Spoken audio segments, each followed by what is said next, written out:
Image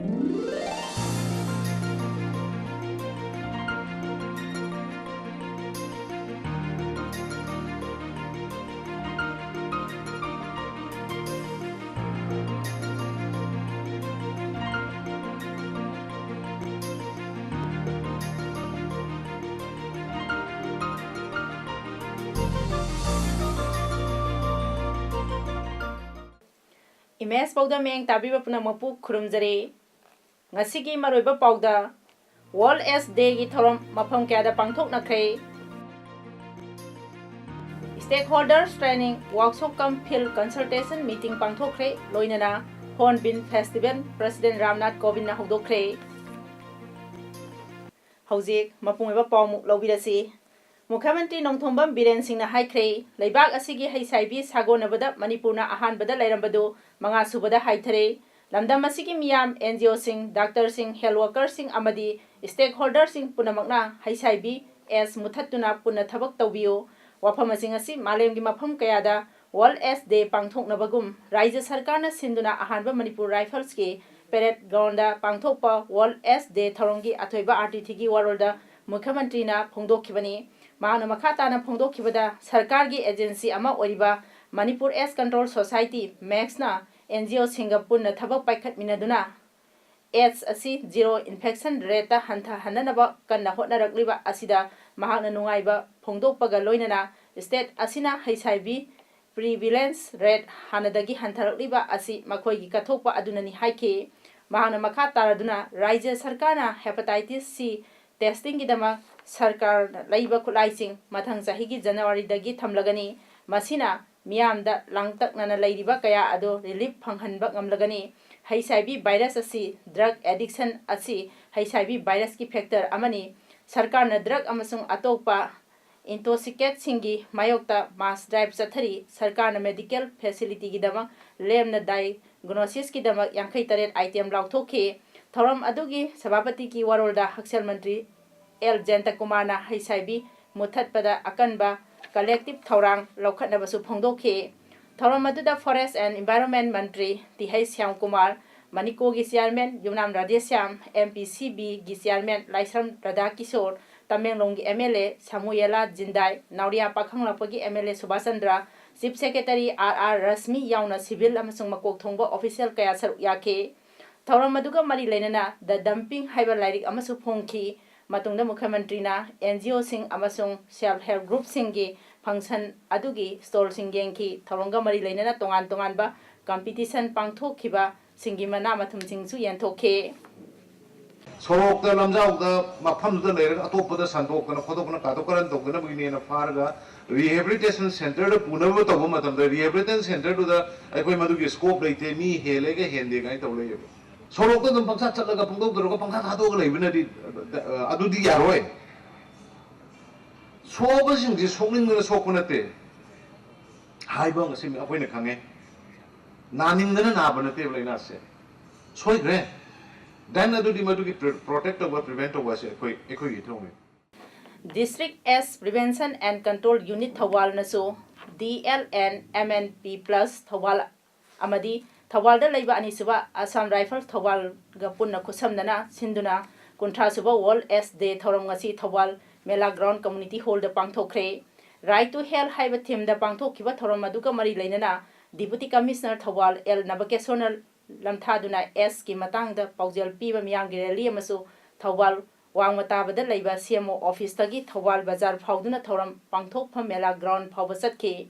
Tungda DC Thawal L Nabakesor CMO Thawal Dr. N Jentakumar MNP plus Thawal gi President N Ranjit OST Thawal gi Medical Officer Dr. KH Radhesyam District TV Officer Thawal Dr. Pramo Amadi ATT D Hais Thawal gi Senior Medical Officer Dr. L Sarachandra Thoram Apusing Oina Saruk Yaduna Mapungweba Thoram Pangthoke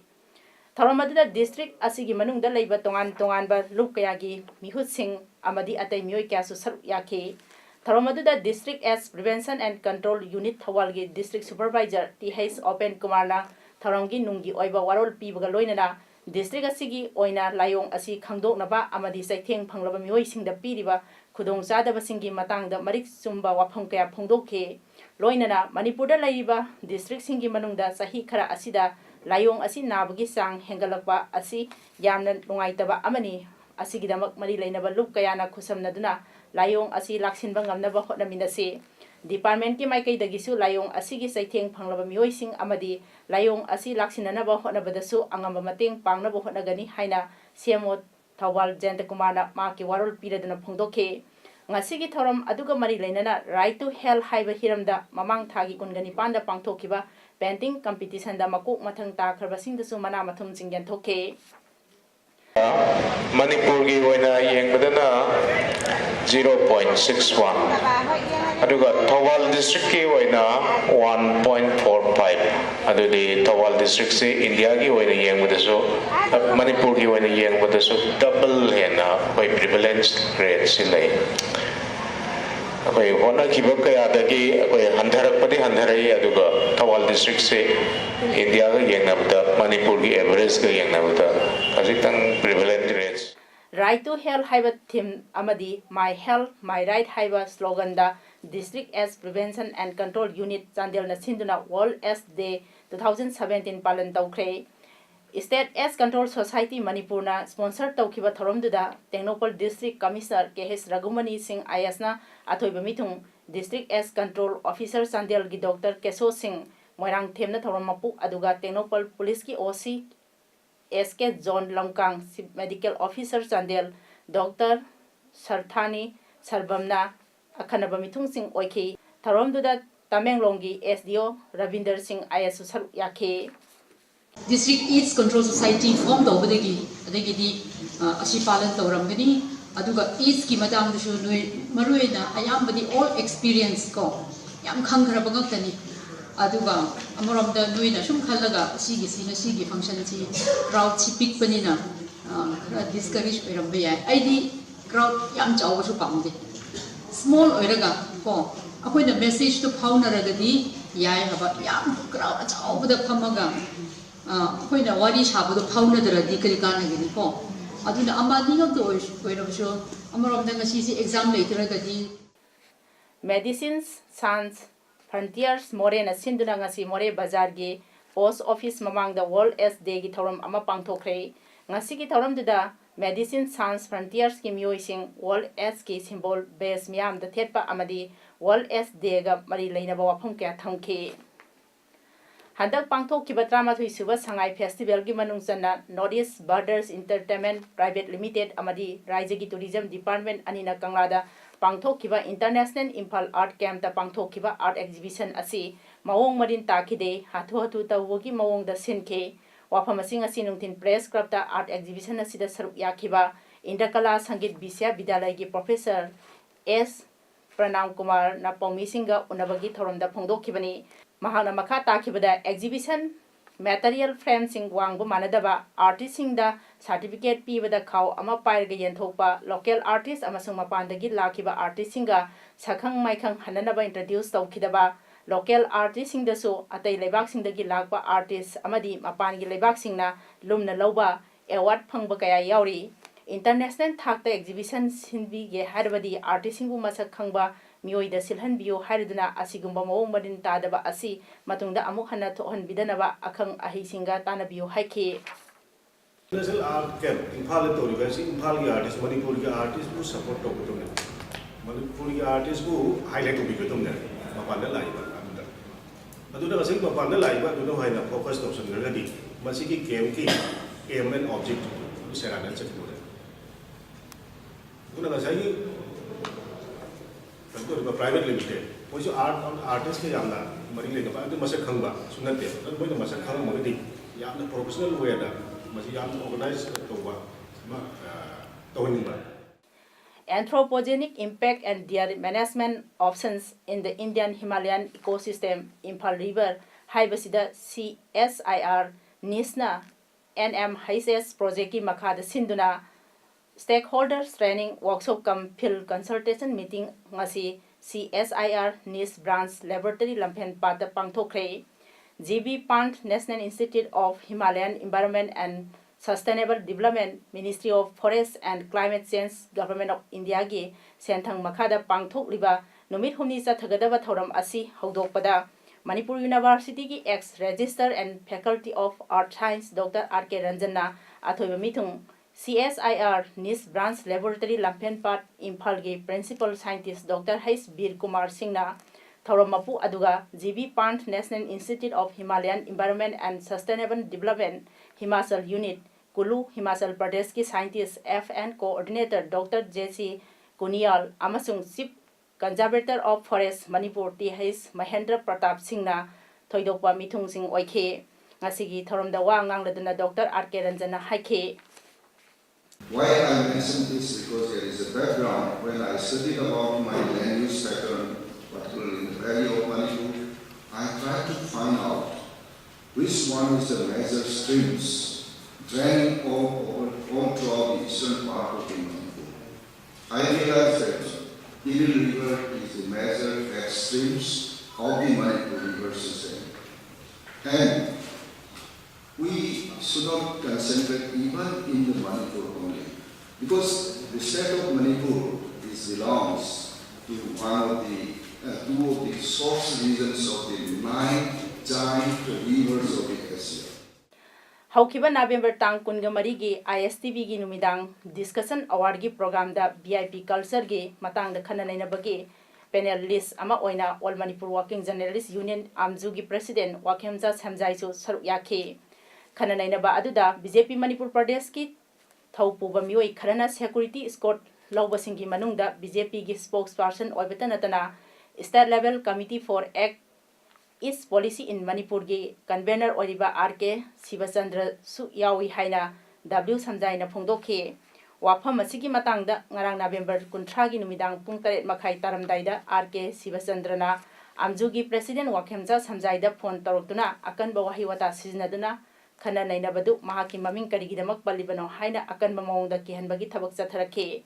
वाफम असिगा मरी लैनना ngasi khudaki oiba amjugi emergency standing committee meeting pangthoktuna R.K. Shivchandra बुगी वाफमबो यामना कन्ना condemn तौखे का हेनबा थवों असिगी मतंगदा press council of India Indian journalist union अमदी मणिपुर की चीफ मिनिस्टर दा वाकत सेरोल पीदुना पाउमी सिंह की एपेक्स बॉडी अमा ओरिबा आमजुगी लुचिंगबा अमगी पुनसिबु सिंगनरबा असि पाउमी खुनाइदा सिंगनरबनी हाइना लौई करिगुंबा आमजुगी प्रेसिडेंट वाखेमजा समजाइगी तुंगी पुनसिदा थोहनिंगदबा थौदोक थोरकपा तारगदी R.K. शिवचंद्रना पुनमकी दायित्व पुगदबनी हाइना आमजुगी सेक्रेटरी जनरल S. नंद सिंह थादोरपा चेरोल अमना हाइरे आइन की वांगमदा लंगी उचेकसिंग लांग थाकपगी मायोक्ता मखा चथरपा ड्राइव अमा ओइना थौबाल फॉरेस्ट डिविजन की मखादा तांजेंग हुंजाव मनाके खोंग्याम पाट अमसुंग कक्सिंग खुनौ मनाके मोइरांगपोम पाटता उचेक फानबा लांग मंगा फागतपा ngamkhre ngasi lang phagatpa adu range forest officer Kakching की एन मुनाल मैतई की लिसिंग मखादा MD असलाम खान BO वांगुलमखाई N Brojen BO Waikhong MD Salauddin BO Palel M Biren deputy ranger Kakching अमदी डिस्ट्रिक्ट वाइल्ड लाइफ वार्डन अनि W रामचंद्र अमदी M ओपेंद्रोगा ओइनना चथखिबनी ngasi December की तांग अमा पोइनुगी तानिथोई तरहुंदोइनी पानबा इराई नुमिकी अयुक्ता इमा फोक्सपा लाइरेंबिगी सहीगी लाई कोपाल हाबगी थौरम मियाम अमाइबा अमाइबिगा लोइनना इरा थौनी लाई सोल्टिनसोन तौदुना पांगथोखरे बॉर्डर सिक्योरिटी फोर्स BSF लिंखटखिबगी यांखैनिथोई रक सुबा राइजिंग डे की थौरम ngasi अतै मफमसिंगदा पांगथोकनबगुम मणिपुर दसु sector headquarter BSF CI operation Manipur कोइरेंगैना सिंदुना BSF की हेडक्वार्टर कैंपस ता पांगथोकपगा लोइनना मेला अमसु मणिपुर की एजुकेशन मिनिस्टर TH. राधेश्यामना हौदोखरे थौरमदुदा BSF हेडक्वार्टर असिगी डिप्यूटी इंस्पेक्टर जनरल सामू सेक्टर कमांडर सिंह अमदी अतोपा ऑफिशियल सिंगसु सरुक याखे ngasi हौरिबा मेला असिदा आम डिस्प्ले तौखे लोइनना स्टॉल कया हांगदुना मखल मथेल की पोलम सिंग योले थौरमगी अथोइबा मिथुंग ओइखिबा मिनिस्टर TH. राधेश्यामना हाई BSF ना इंडिया की बाउंडरी ngakpada चौबा रोल लौबता नतना तोंगान तोंगान बहिरम कयादा थबक सिंग पाइकली हाइखे आपको जितना आपका बटालियन का आपका सेक्टर का पूरा BSF का जो आने वाला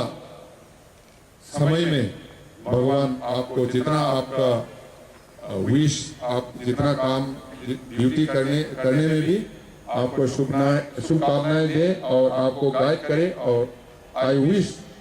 all the best and all the success to BSF, which is serving the country, protecting the boundaries of the country. Divya Jeevan Seva संघ मसिन मनाव सेवा आश्रम शिवगिरी अनौब मानदप अमा सानब ngasi धर्मगी लाइनिंग लाइसोन गलोइना परिंग थाख्रे थौरम असि लोइरबा मतुंग सेवा आश्रम सिदा पांगथोक थौरम अमदा श्री स्वामी सिदानंदना इबा the true authentic religion we need today हाइबा लाइरिकी मणिपुरी ट्रांसलेशन हौजिकी मतमदा अखोइना पांबा अचुंबा थाजरबा धर्म फोंख्रे लाइरिक असि दिव्या जीवन सेवा संघ कक्सिंगी डिप्यूटी प्रेसिडेंट मयांगलंबम जुलोन सिंहना मणिपुरी दा हंदोकलगा सेवा संघ असिना फोंबनी coalition for indigenous right campaign CIRCA की कन्वेनर सोमरेंद्रना हाइख्रे इंस्ट्रूमेंट ऑफ एसेसन 1947 रिव्यू तौरगा इंडिया गवर्नमेंट हाइजदुना मणिपुर प्री मर्जर स्टेटस ता हंजिलहननब वारेप लौरे वाफम असिंग असि मणिपुर प्रेस क्लब ता पौमिसिंग उनबदा कन्वेनर सोमरेंद्रना फोंदोखिबनी मागना हाई India government charter of demand तरेट पीरगनी डिमांड सिंग अदुदी मणिपुर दा खुलाई मुक्नब लैबा असि राजनीति की ओइबा वारी सनदुना वारोइसिन अमा पोरकदबनी नोंमैना मियाम बो वहल्लगा सोल्यूशन पोरकप तौरोइदबनी मणिपुर की हाना लैजरिबा इतिहास मसक खंगदबनी pre merger agreement 1947 instrument of accession हंजिल हलबदी पोरकप ngomgani yumronaba laibak sing amadi mainland India की यामलबा मितोप सिंगना सिस्टम अमा सेमगदबनी इंडियन सिटीजनशिप एक्ट 2015 मणिपुर दा चतना हलोइदबनी आइखोगी रिसोर्सिंग लौथोकनबा होटनरिबा प्री मर्जर स्टेटस हंजिल हंदरिबा फावबा सोकपा यारोय कॉमनवेल्थ गेम्स सानबदा अतोप लेबाक सिंग याहनबगु मणिपुर सो याहननबगी राइट पीगदबनी अपर हाउस अमा थमदुना इथनिक ग्रुप कम्युनिटी ग्रुप की मियोई सिंग याहनदुना येलो मिसिंग की हक पीगदबनी डिमांड सिंग असि मियामना था अनि सुपना खनरबा तुंगदा इंडिया गवर्नमेंट तक्सिननबा वारेप लौखिबनी हाइखे मणिपुर लाइव इथनिक कम्युनिटी मैम से मसीगी अपर हाउस अमा थमगा हाइबदी स्टेट लेजिस्लेचर की मनुंगदा अपर हाउस थमगांदा कम्युनिटी खुदिमक्ता मानबा रिप्रेजेंटेटिव पीरकांदा मानबा खुनायम सागतपा मानना चाखोट मिनबगी था अमा सेमगतमिनमक्ता अपर हाउस से लिंग तंगाई फदबा अदु लै मसी इंडिया गवर्नमेंट अमसुंग मणिपुर की गवर्नमेंट मसीजु मसीगी पॉलिटिकल राइट अमा मागी खोगी इंडिजिनस पीपल सिंग पीफम तोई हाइना खोई तिरेसिब पॉइंट कस्टम डिवीजन इम्फाल न पलेन कस्टम गा खुसमनना ngarang numidang pung 3 lom tabda Imphal Moreh लंबी की लोकचाउ थोंग मनाक्ता अचत अवक चेक तौबदा मारुति बेन MN 05A 9641 दा पुरकपा लुपा करोड़ 3.8 की सना खांगेल चाम यांखैनिपान फारे फारबसिंग अदु ngasi ayo संगाफम दा लैबा कस्टम डिवीजन इम्फाल दा पौमिसिंग की मांग दा पुथोखरे सना गा कोनना फारबा अदुदी MD जकारिया सही कुनगतरु अपोप MD अलीमुद्दीन लिलोंग कालै खोंगदगिनी बेन मपुना MD जिराजुर रहमान अपोपा सेरासुद्दीन लिलोंग हौरैबी लौ मांगदगिनी हाइरी सनासिंग अदु Ben असिगी ओइथंगबा चेसिसता हापलगा पोरकपनी हाइरी The accused person is arrested and he will be produced before the duty magistrate today for further necessary action. There has been a trend of gold smuggling in Imphal during the last 6-7 months. We have made quite a good number of gold cases, and right now we have more than 170 kilograms of gold lying in a divisional godown. Schedule caste महिरोई सिंगी pre अमसुंग post matric scholarship 2017-18 की application form पिसिनबगी हाना लेपलंबा मतमदगी December 23 2017 फाउब यैथोकले हाइना directorate of other backward classes and schedule caste government of Manipur की डायरेक्टर ना थादरोप सेरोल अमना हाइरी अकुप मरोल डायरेक्टोरेट असिगी स्कीम ऑफिसर दगी ऑफिस मतमदा खंगलबा यागनी नत्रगा MOBC scholarship@googlegroups.com दगी खंगबा यागनी हाइरी नागालैंड की हॉर्नबिल फेस्टिवल अमसुंग state formation day celebration president Ramnath Kovind inaugurate तौख्रे तौरमदुदा वांगांगबदा प्रेसिडेंट कोविंद हाइखे हॉर्नबिल फेस्टिवल ना रिस नागा कल्चर बो मपुंग फाना उटले नागा कल्चर अमसुंग ट्रेडिशंस बो मतम क्यादगी इसै जगोय अमसुंग चिंजाक ओइना ngak सेंदुना थमलकले हौखिबा सही यांखै असिदा नागालैंड की अवाबा अमदि नुंगाइबा अनिमक थेंगनदुना लाकली हाइबा वाफमबो प्रेसिडेंट ना फोंदोखे सही कया इंसर्जेंसी की वाथोक लैरमलबा मतुंगदा हौजिक्ति आशा लैरे मियामना सौगतुना स्टेट असिदा तुंग कोइना शांति लाक्नबगी लंबी लेरे इंडियाना निंग तमलबा मतुंगदा 1994 गी लंदन ओलंपिक्स दा नेशनल फुटबॉल टीम गी कैप्टन ओइखिबा नागालैंड गी डॉक्टर टी आवबसो प्रेसिडेंट कोविंद सिंथाखे साइक्लोन ओखीना तमिलनाडु अमसुंग केरलादा हुमजिलक्तुना अमांग अता कया थोहनख्रे अकनबा नोंगलै नुसितका लोइनना अकनबा नोंग हैथख्रे तमिलनाडु अमसुंग केरलादा मियोय मरी सिख्रे मी कनबगी थबक चथबदा मियोय 68 इसिंगदा चथोफुम खंगदना लैरंबा इंडियन नेवी एयरक्राफ्ट अमसुंग शिप सिंगना थेंगनख्रे यूनियन होम मिनिस्टर राजनाथ सिंगना साइक्लोन सोहलबा फिबम सिंगी मतांगदा DG NDRF दा वारी साख्रे मथंग पुंग कुनगा मरिगी मनुंगदा साइक्लोन असी वेस्ट नॉर्थ वेस्ट लकदीप लोमदा सिटखरगनी हारी तमिलनाडु की चीफ मिनिस्टर इदापादी के पलानी स्वामीना लैखिद्रबसिंगी इमुंग मनुंगदा लुपा लाख मरी पीगनी हाइना लाउथोख्रे external and affairs minister Sushma स्वराजना रशिया की सोची सिटी दा पांगथोकलिबा संघाई कोऑपरेशन ऑर्गेनाइजेशन की चाही की मिफमदा सरु याख्रे सुषमा स्वराज बो सोची की मायोर पाखोमोब अमसुंग रशिया की इंडिया की एम्बेसडर ओइरिबा पंकज सराना ओके नुमित निनी चथगदबा मिफम अदुदा रीजनल सिक्योरिटी सिनारियो अमसुंग गल्फ अमसुंग अफगानिस्तान की ओइरिबा फिबमना सिंगबा खनखे 2005 दगी SCO की मिफमसिंग इंडिया ऑब्जर्वर अमा ओइना यावरखिबनी मिनिस्ट्रियल मीटिंग सिंग दसो इंडिया सरुक यादुना लाक्लिबनी सही सिगी जून थादगी इंडिया मसुंग पाकिस्तान लाइबाक अनि संघाई कोऑपरेशन ऑर्गेनाइजेशन की मपुंग फाबा मेंबर ओइरखिबनी हौजिक अरोइबदा मरोइबा पाव अमुक हन्ना वर्ल्ड एड्स डे की थोरम मफम क्यादा पांगथोकनख्रे stakeholders training workshop cum field consultation meeting पांगथोकख्रे लोइनना hornbill festival president Ramnath Kovind हौदोखरे ngasigidamakta di imes bogdam pijaba loisinjare meyeng tabiru punamokpu amuka hana khurumjari